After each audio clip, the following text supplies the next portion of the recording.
Hello everyone, welcome और welcome back to my channel. तो guys, आज की वीडियो में आपके साथ ही बहुत ही सिंपल सा पाकिस्तानी आउटफिट शेयर करूंगी जो कि मैंने 10 से 12 साल की लड़की के लिए बनाया है। सो अगर आपको सिंपल एंड बेसिक स्टिचिंग भी आती है तब भी आप इस आउटफिट को काफ़ी ईजिली घर पर रिक्रिएट कर सकते हैं। और अगर आपको वीडियो अच्छी लगे तो वीडियो को लाइक, शेयर एंड सब्सक्राइब ज़रूर करते जाना। सो ज़्यादा देर ना करते हुए वीडियो स्टार्ट करते हैं। तो सबसे पहले यहाँ डिज़ाइनिंग के लिए मैंने जो फैब्रिक लिया है ये मैंने रॉ सिल्क फैब्रिक लिया है और ये फैब्रिक मैंने 4 मीटर के करीब लिया है। इसी में से हम अपनी कुर्ती और पैंट को रेडी करेंगे। तो इस फैब्रिक की क्वालिटी की बात करूँ तो ये काफ़ी ज़्यादा सॉफ्ट फैब्रिक होता है। और इसी के साथ हम जो दुपट्टे के लिए फैब्रिक यूज़ करेंगे वो मैं नेट फैब्रिक का यूज़ करूँगी। आप चाहें तो यहाँ पर ऑर्गेन्जा या फिर शिफॉन दुपट्टे का भी यूज़ कर सकते हैं। इसी के साथ जो मैं इसमें लेस यूज़ करूँगी वो मैं ये कॉटन की लेस यूज़ करूँगी। इस पर सीक्वेंस का वर्क दिया गया है। अब सबसे पहले हमने कुर्ती की कटिंग करनी है, तो उसके लिए यहाँ मैंने फैब्रिक को 4 फोल्ड करते हुए रख लिया है और बंद वाली साइड हम अपनी तरफ रखेंगे। तो इसकी जो मैंने लेंथ ली है वो 40 इंच ली है विद मार्जिन। इसी के साथ जो हम इसकी विद लेंगे वो हम 12 इंच लेंगे। तो यहाँ जो मैं ये कुर्ती कट करूँगी वो मैं बिल्कुल स्मॉल साइज़ में कट करूँगी क्योंकि ये 10 से 12 साल की लड़की के लिए मैंने कट की है। तो सबसे पहले हम शोल्डर के लिए 6 इंच मार्क करेंगे और वहीं से हम 1 इंच शोल्डर डाउन के लिए मार्क करेंगे। उसके बाद स्केल की हेल्प से इस तरह से तिरछी लाइन ड्रॉ करेंगे। आर्म होल के लिए भी हम 6 इंच पे ही मार्क करेंगे और इसको भी हम स्केल की हेल्प से इस तरह से स्ट्रेट ड्रॉ कर लेंगे। अब बस्ट के लिए यहाँ मैंने 8.5 इंच पे मार्क किया है। अब अगर आपका बच्चा थोड़ा हेल्दी है तो आप अपनी मेजरमेंट की मार्किंग जो है वो कम या ज़्यादा कर सकती हैं। उसके बाद हमने हिप लाइन के लिए 13 इंच पे मार्क करना है और वेस्ट लाइन के लिए हम 6.5 इंच पे मार्क करेंगे और वेस्ट के लिए हम 7.5 इंच पे मार्क करेंगे। वेस्ट मार्क करने के बाद हमने हिप के लिए 9 इंच से 2 पॉइंट कम पर मार्क करना है। उसके बाद हम ये तीनों ही मार्किंग को स्केल की हेल्प से जॉइंट करेंगे कुछ इस तरह से। और जॉइंट करने के बाद हमने इसी में 2 इंच का एक्स्ट्रा मार्जिन भी ऐड करना है। आप चाहें तो थोड़ा कम मार्जिन भी ऐड कर सकती हैं। अब मार्जिन को ऐड करने के बाद आर्म होल की शेप देंगे। तो आर्म होल की यहाँ सारी शेप देने के बाद हमने इसकी कुर्ती की कटिंग करनी है बैक आर्म होल से। अब कुर्ती की कटिंग करने के बाद हमने बैक पार्ट को साइड करना है और फ्रंट पार्ट को डबल फोल्ड करते हुए रखेंगे और आर्म होल की कटिंग करेंगे।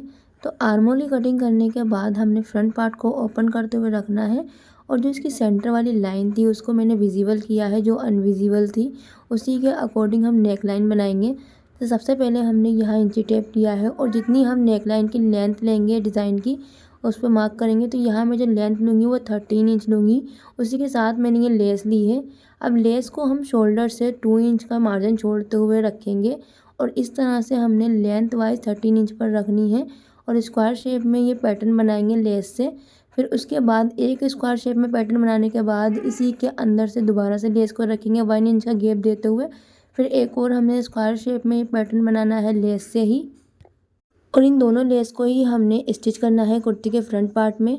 अब यहाँ स्टिच करने के लिए मैंने लेस का जो फैब्रिक था उसको अंदर की तरफ फोल्ड किया है और उसके बाद ही मैं इसके ऊपर टॉप स्टिच लगाऊंगी और इस तरह से हम कॉर्नर बनाएंगे। अब पूरी लेस को स्टिच करने के बाद जो हमारी एक साइड ओपन है उसके ऊपर भी हम एक और टॉप स्टिच लगाएंगे दूसरी साइड पर। और इसे कंप्लीट करने के बाद जैसे हमने पहली वाली लेस स्टिच की थी वैसे ही हम दूसरी वाली लेस भी स्टिच करेंगे अंदर वाली स्क्वायर शेप में। तो यहाँ जो स्क्वायर शेप में मैंने नेक पैटर्न था वो बना के रेडी कर लिया है। अब ये वाला नेक पैटर्न रेडी करने के बाद हम इसके ऊपर ये बुकरम का नेक रेडी करेंगे और बुकरम वाले नेक को मैंने पहले से ही फैब्रिक पर अटैच करके रखा है और बुकरम वाले नेक की डीप और विड्थ हम दोनों ही 5-5 इंच लेंगे।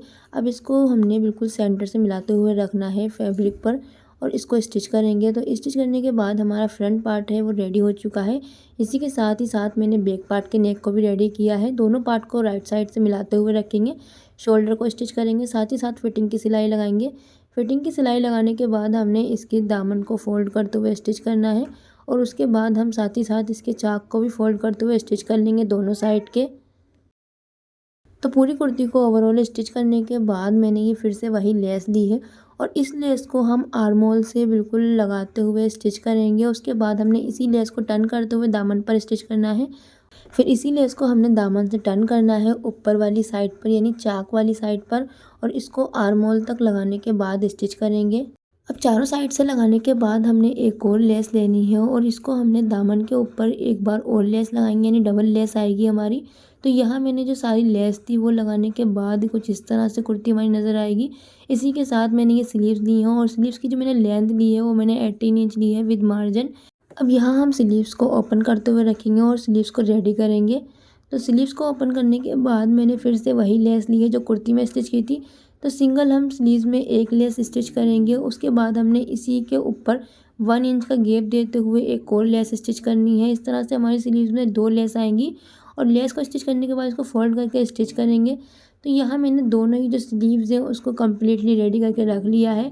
अब दोनों स्लीव्स को हम कुर्ती में 1 बाय 1 करके स्टिच करेंगे और कुर्ती को कंप्लीट करेंगे।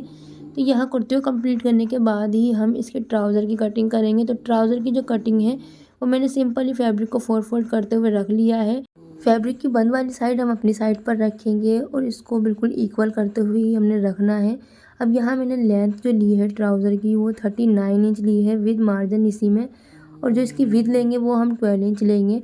अब सबसे पहले हम 2 इंच नेफे के लिए मार्क करेंगे तीनों साइड से इस तरह से।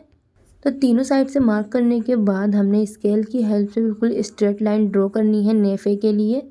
नेफे पे मार्क करने के बाद जहाँ से हमने ओपन साइड रखी है फैब्रिक की वहाँ से हम इंची टेप को रखेंगे नेफे को छोड़ते हुए और क्रोच के लिए 14 इंच पे मार्क करेंगे।